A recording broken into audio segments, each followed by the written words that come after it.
Guys, ಈ ಅಡಿಕೆ ಮರದ ಮೇಲೆ ಮನೆ ಕಟ್ಟಿದ್ರೆ ಹೇಗಿರುತ್ತೆ? ಮನೆ ಅಂತ ಹೇಳಿದ್ರೆ ಸುಮ್ಮನೆ ವಿಡಿಯೋಗೋಸ್ಕರ ಅಲ್ಲ, ಇದ್ರ ಮೇಲೆ 2-3 ಜನ ಉಳ್ಕೊಳ್ಳೋ ರೀತಿ ಮನೆ. ಇದನ್ನ ಮಾಡೋದು ಎಷ್ಟು ಕಷ್ಟ ಅಂತ ನಿಮ್ಗೆಲ್ಲ ಗೊತ್ತೇ ಇದೆ. ಬಟ್ ಅದನ್ನ ನಾವು ಮಾಡಿ ತೋರಿಸ್ತೀವಿ. ಸೊ ನಾರ್ಮಲ್ ಆಗಿ ಮನೆ ಕಟ್ಟಬೇಕು ಅಂದ್ರೆ ಮೊದಲು ಫೌಂಡೇಶನ್ ಮಾಡ್ಕೊಳ್ತೀವಿ. ಅದೇ ರೀತಿ ಮರದ ಮೇಲೆ ಮನೆ ಕಟ್ಟಬೇಕು ಅಂದ್ರೂ ಇಲ್ಲಿ ಒಂದು ಫೌಂಡೇಶನ್ ಬೇಕಾಗಿದೆ. ಬನ್ನಿ ಹಾಗಾದ್ರೆ ಹೋಗಿ ಮೊದಲು ಫೌಂಡೇಶನ್ ರೆಡಿ ಮಾಡೋಣ.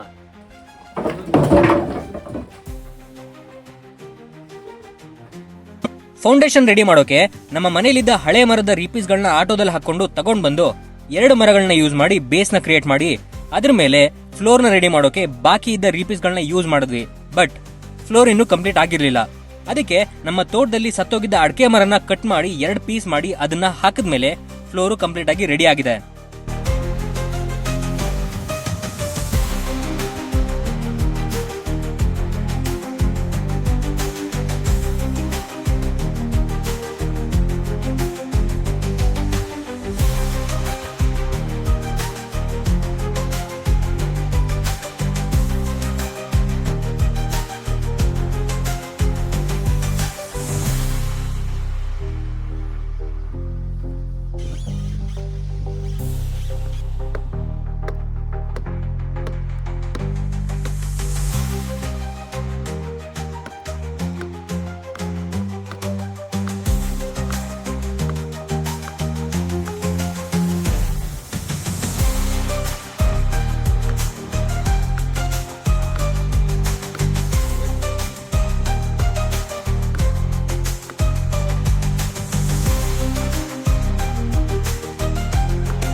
ಗೈಸ್, ಫೈನಲಿ ನಮ್ಮ ಮನೆ ಫೌಂಡೇಶನ್ ರೆಡಿ ಆಗಿದೆ.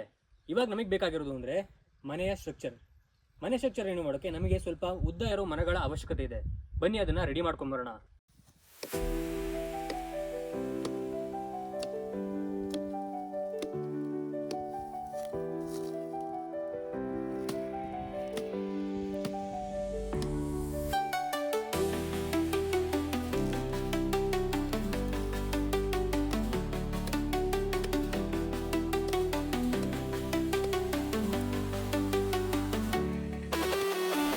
ಸ್ಟ್ರಕ್ಚರ್ನ ರೆಡಿ ಮಾಡೋಕೆ ಬೇಕಾದಂತ ಮರ ನಮ್ಮ ತೋಟದಲ್ಲಿದ್ದ ಚಿಕ್ಕ ನೀಲಗಿರಿ ಮರಗಳು ಪರ್ಫೆಕ್ಟ್ ಆಗುತ್ತೆ ಅಂತ ಅವುಗಳನ್ನ ಕಟ್ ಮಾಡಿ ಕೊನೆಗೆ ಸ್ಟ್ರಕ್ಚರ್ನ ಈ ರೀತಿ ರೆಡಿ ಮಾಡಿದ್ವಿ.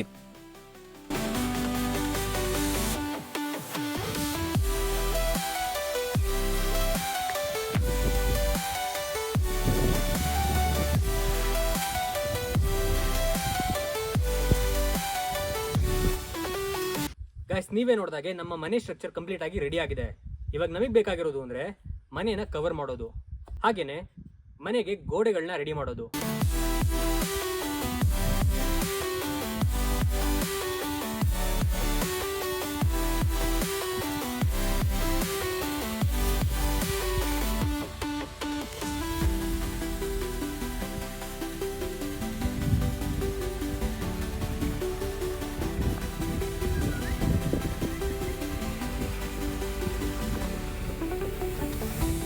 ಇಲ್ಲಿವರೆಗೂ ವಿಡಿಯೋ ನೋಡ್ತಾ ಇದ್ದೀರಾ ಅಂದ್ರೆ ಒಂದು ಲೈಕ್ ಮಾಡಿ, ಹಾಗೆ ಚಾನಲ್ಗೆ ಸಬ್ಸ್ಕ್ರೈಬ್ ಮಾಡ್ಕೊಂಡು ನಿಮ್ಮ ಸಪೋರ್ಟ್ನ ತೋರಿಸಿ. ರೂಫ್ನ ಕವರ್ ಮಾಡೋಕೆ ಮೊದಲು ಅದ್ರ ಮೇಲೆ ತೆಂಗಿನ ಸೋಗೆ ಹಾಕಿ ಆಮೇಲೆ ಅದ್ರ ಮೇಲೆ ಟಾರ್ಪಲ್ನ ಹಾಕಿ ಚೆನ್ನಾಗಿ ಗಾಳಿಗೆ ಹಾರಾಡದೇ ಇರೋ ರೀತಿ ಕಟ್ಟಿದ್ವಿ.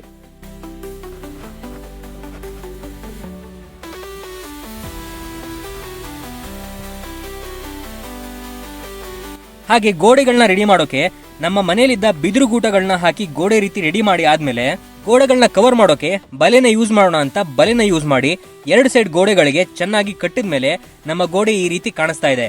ಇನ್ನ ಬಾಕಿ ಇರೋದು ಅಂದ್ರೆ ಹಿಂದೆ ಮತ್ತೆ ಮುಂದೆ ಕವರ್ ಮಾಡೋದು. ಹಿಂದೆ ಕವರ್ ಮಾಡೋಕೆ ನಮ್ಮ ಮನೆಯಲ್ಲಿದ್ದ ಗೊಬ್ಬರದ ಚೀಲನ ಯೂಸ್ ಮಾಡಿ ಟಾರ್ಪಲ್ ಮಾಡಿ ಈ ರೀತಿ ಗೋಡೆನ ರೆಡಿ ಮಾಡಿದ್ವಿ.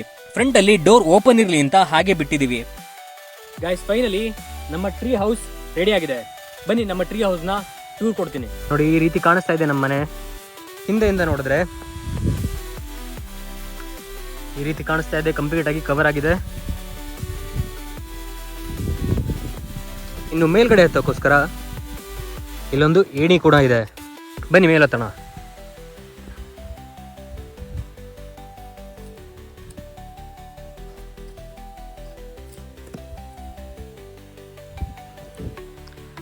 ಗೈಸ್ ನೋಡಿ, ನಮ್ಮ ಟ್ರೀ ಹೌಸ್ ಈ ರೀತಿ ಕಾಣಿಸ್ತಾ ಇದೆ.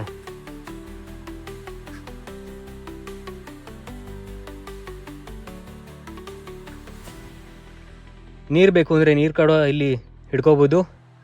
ಮಲಗೋಕೆ ಬೆಡ್ ಕೂಡ ಇದೆ, ಕಂಬಳಿ ಕೂಡ ಹಾಕ್ಕೊಂಡಿದ್ದೀವಿ. ಸೊ ವಾಲ್ ಈ ಥರ ಇದೆ. ಫುಲ್ ಏರ್ ಕಂಡೀಷನ್ ಹೌಸ್ ಇದೆ ಇದು.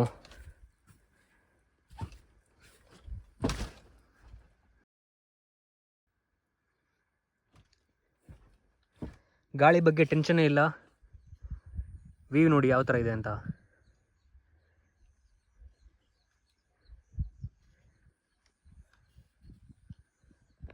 ಗೈಸ್, ಇಲ್ಲಿವರೆಗೂ ನೀವು ನನ್ನ ವೀಡಿಯೋಸ್ನ ನೋಡ್ತಾ ಇದ್ದೀರಾ ಅಂದರೆ ನನಗೆ ನಿಮ್ಮ ಸಪೋರ್ಟ್ನ ಅವಶ್ಯಕತೆ ಇದೆ. ನಿಮ್ಮ ಒಂದು ಲೈಕ್ ಮತ್ತು ಒಂದು ಸಬ್ಸ್ಕ್ರೈಬಿಂದ ನನಗೆ ಇನ್ನೂ ಇದೇ ರೀತಿ ಕ್ರೇಜಿಯಾಗಿರೋ ವೀಡಿಯೋಸ್ ಮಾಡೋಕ್ಕೆ ಮೋಟಿವೇಶನ್ ಸಿಗುತ್ತೆ. ವಿಡಿಯೋಗೆ ಒಂದು ಲೈಕ್ ಮಾಡಿ, ಹಾಗೆ ಚಾನಲ್ಗೆ ಸಬ್ಸ್ಕ್ರೈಬ್ ಮಾಡಿಕೊಂಡು ನಿಮಗೆ ಏನು ಅನಿಸುತ್ತೋ ಟ್ರೀ ಹೌಸ್ ಹೇಗಿದೆ ಅಂತ ಕಮೆಂಟ್ ಮಾಡಿ. ನಾನು ನೆಕ್ಸ್ಟ್ ವೀಡಿಯೋದಲ್ಲಿ ಸಿಗ್ತೀನಿ. ಅಲ್ಲಿವರೆಗೂ ಟೇಕ್ ಕೇರ್. ಧನ್ಯವಾದಗಳು.